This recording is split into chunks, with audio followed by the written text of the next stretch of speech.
Hello friends, welcome to Telugu drama web stories. మాధుర్యం తెలుగు స్టోరీలోకి వెళ్ళిపోదామా? విద్యాసాగర్ వైజాగ్ తిరిగి వెళ్ళగానే బీకామ్ రిజల్ట్స్ వచ్చేసాయి. విద్యాసాగర్ లాగానే కాలేజ్ టాపర్గా నిలిచింది మహిమ. ప్రియకి సెకండ్ క్లాస్ వచ్చింది. మహిమ రిజల్ట్ వచ్చిన రెండవ రోజే ఆనందరావు గారికి ఆఫీస్ నుంచి మళ్ళీ గుండెల్లో నొప్పి వచ్చింది. హాస్పిటల్లో చేర్పించారు. కానీ దురదృష్టం, ఆయన ప్రాణాలతో తిరిగి రాలేడు. మహిమకి ఇది పెద్ద షాక్.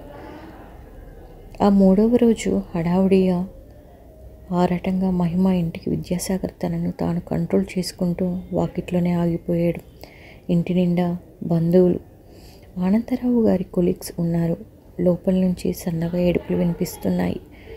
చాలా విచారంగా ఉంది. ఈ వయసులో తండ్రిని పోగొట్టుకోవడం మహిమకి ఎంత నష్టం. మెల్లిమెల్లిగా లోపలికి వచ్చాడు. చిన్న బల్ల మీద ఆనందరావు గారి ఫోటో, గులాబీల దండ వేసి ఉంది. ఫోటో ముందు దీపం పెట్టింది. స్టాండ్లో అగరబత్తీలు వెలుగుతున్నాయి. గోడకు ఆనుకొని చాప మీద కూర్చుని ఉన్న లలిత వెక్కి వెక్కి ఏడుస్తుంది. మహిమ తల్లి పక్కనే కూర్చుని ఉంది. ఆమె ముఖం అంతులేని విషాద భారాన్ని మోస్తున్నట్టుంది. కళ్ళ వెంట అవిరామంగా నీరు కారుతోంది. ప్రణవ్ పెరుగ్గా బిక్కుబిక్కమంటూ కూర్చుని ఉన్నాడు. నీలిమ, సుషను గోడ పక్కనే పడుకుని నిద్రపోతున్నారు. బంధువులంతా సాంత్వన వాక్యాలు పలుకుతూ లలితను ఓదారుస్తున్నారు. అక్కడి వాతావరణం అంతా అత్యంత బాధామయంగా, దుఃఖపూరితంగా ఉంది. గుమ్మంలో విద్యాసాగర్ని చూడగానే మహిమ దుఃఖం కట్టలు తెంచుకుంది. ఒక్క ఊతున లేచి వెళ్ళి అతని మెడ చుట్టూ చేతులు వేసి గుండెల్లో తల దాచుకుని కరువు తీరేలా ఏడవాలని ఎంతగానో అనిపించింది. కానీ చాలా కష్టం మీద తమాయించుకొని మౌనంగా కన్నీరు కారుస్తూ ఉండిపోయింది. విద్యాసాగర్ లలిత ఎదురుగా నేల మీద కూర్చున్నాడు. ఐఎమ్ వెరీ సారీ ఆంటీ, ఇలా జరుగుతుందని ఎవరూ ఊహించలేదు. మీకు రాకూడని కష్టం వచ్చింది ఆంటీ. భగవంతుడు ఎందుకు ఇలా చేశాడో అర్థం కావటం లేదు. అతని స్వరం జీవరబోయింది. కళ్ళజోడు తీసి రుమాలతో కళ్ళు అద్దుకుంటూ 2 నిమిషాలు అలా ఉండిపోయాడు. చూడు బాబు, మమ్మల్ని అందరినీ వదిలేసి నిర్దయంగా వెళ్ళిపోయారు మీ అంకుల్. మేము ఎలా బతకాలి ఆయన లేకుండా అంటూ మళ్ళీ ఏడవసాగింది లలిత. ఆంటీ ప్లీజ్ ధైర్యం తెచ్చుకోండి. మీరు ఇలా అయిపోతే పిల్లల్ని ఎవరు ఓదారుస్తారు? చూడండి ప్రణవ్ ఎంత భయపడుతున్నాడో. ఏమైనా తిన్నారా? మహిమ, అమ్మకి కొంచెం మంచినీళ్ళు తాగించండి అని పక్కనే ఉన్న చుట్టాల ఆవిడతో, ఏమండి కొంచెం కాఫీ ఇవ్వండి, ఆంటీకి చాలా నీరసంగా ఉన్నారు అన్నాడు చొరవగా. ఒక 10 నిమిషాలు కూర్చొని లలిత కాఫీ తాగాక వెళ్ళాడు విద్యాసాగర్. ఆనందరావు గారు పనిచేసే డిపార్ట్మెంట్ వాళ్ళు మహిమను అసిస్టెంట్ అపాయింట్మెంట్గా ఇచ్చారు. కానీ పోస్టింగ్ గుంటూరులో వచ్చింది. తల్లిని, తమ్ముడిని, చెల్లెలను తీసుకొని గుంటూరు వెళ్ళిపోయింది మహిమ. ఇక విద్యాసాగర్ కూడా వీలైతే గుంటూరులోనే ఏదైనా కాలేజ్ లెక్చరర్గా చేరాలని నిశ్చయించుకున్నాడు.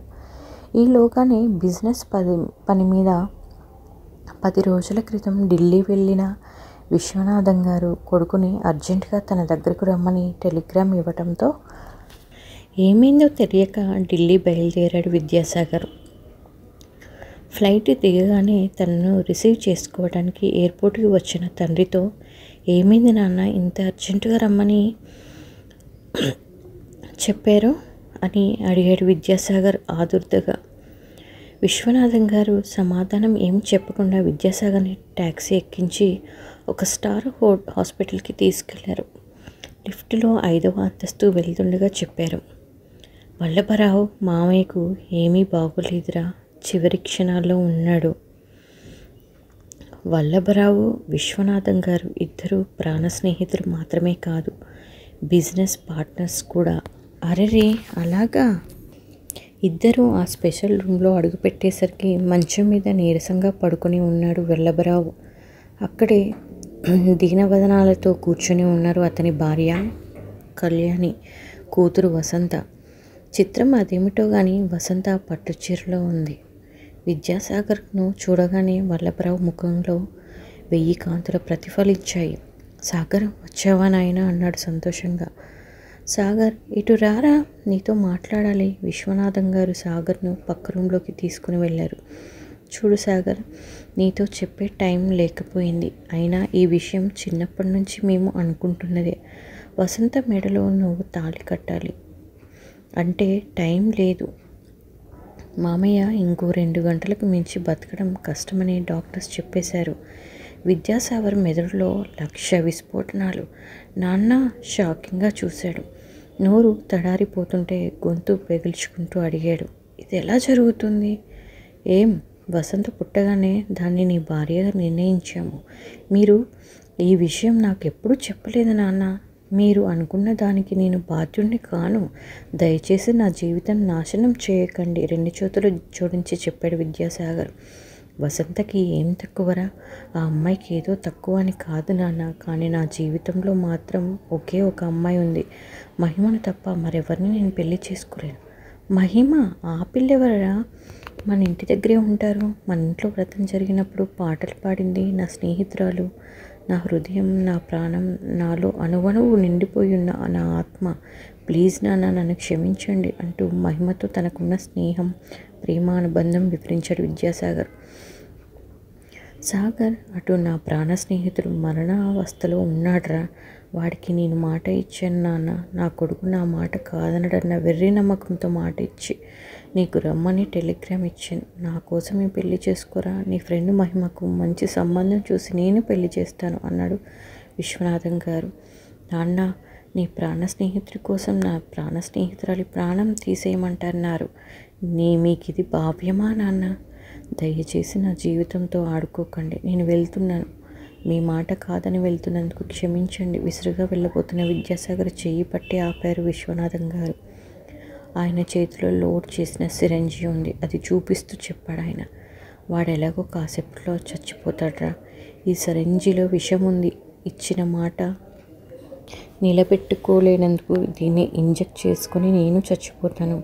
ఈ పెళ్ళి ఫెయిల్ అయినందుకు వసంత, నేను పోయిన తర్వాత మీ అమ్మ, అందరం చచ్చిపోతాం. నీకేం, నువ్వు హాయిగా ఆ పిల్లని చేసుకుని ఊరేగుదువు కానీ.